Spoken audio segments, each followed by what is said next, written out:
Mending Wall by Robert Frost, one of the most famous writer of 20th century poetry, and he's an American poet. Okay, and this poem Mending Wall, one of the most cited and one of the most quoted poem in the history of English literature whenever the name comes up, Robert Frost. Okay, so basically he is an American poet, as I've already told you, and he has won 4-time Pulitzer Prize. Okay, he is known for it. 4-time Pulitzer Prize, a big thing.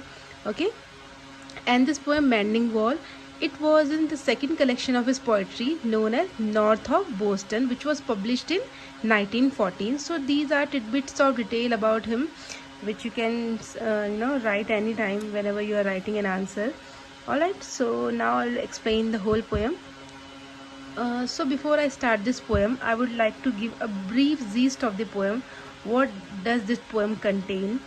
So in this poem Mending Wall, the title itself suggests that someone is mending, someone is rebuilding a wall. Okay, इसको मैं थोड़ा सा हिंदी में भी बता देती हूँ. Mending मतलब सुधारना, wall मतलब दीवार. ठीक है, तो आप इस पोएम में देखेंगे देयर आर 2 नेबर्स. ओके, 2 पड़ोसी हैं. वो क्या कर रहे हैं, एक वॉल है उनके बीच में, दोनों घरों के बीच में एक वॉल उन्होंने खड़ी की हुई है. तो उस वॉल को वो हमेशा क्या करते हैं, रीबिल्ड करते हैं, क्योंकि वो जो वॉल है वो किसी भी वजह से बार बार गिरती रहती है. Okay, so in this poem, as I have told you earlier also, that modern poetry somewhere it challenges the idea of modern perspective. Like in modern age we know that people are very much concerned with their privacy. They give weightage to their own space rather than relationships. Okay, so in this poem also there are 2 neighbors. One is a speaker who is narrating the poem, and another one is the neighbor who is in the favor of building a wall. Okay, so here our writer would show you 2 different perspectives.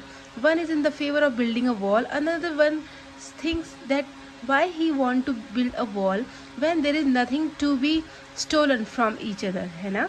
तो क्या सोच रहा है दूसरा जो speaker है कि जब कोई ऐसी चीज़ ही नहीं है जिसको चुराया जा सके, तो किस लिए ये दीवार खड़ी की जा रही है. ओके, तो ये पोएम को जब आप पढ़ेंगे तब उसको अच्छी तरह से समझेंगे.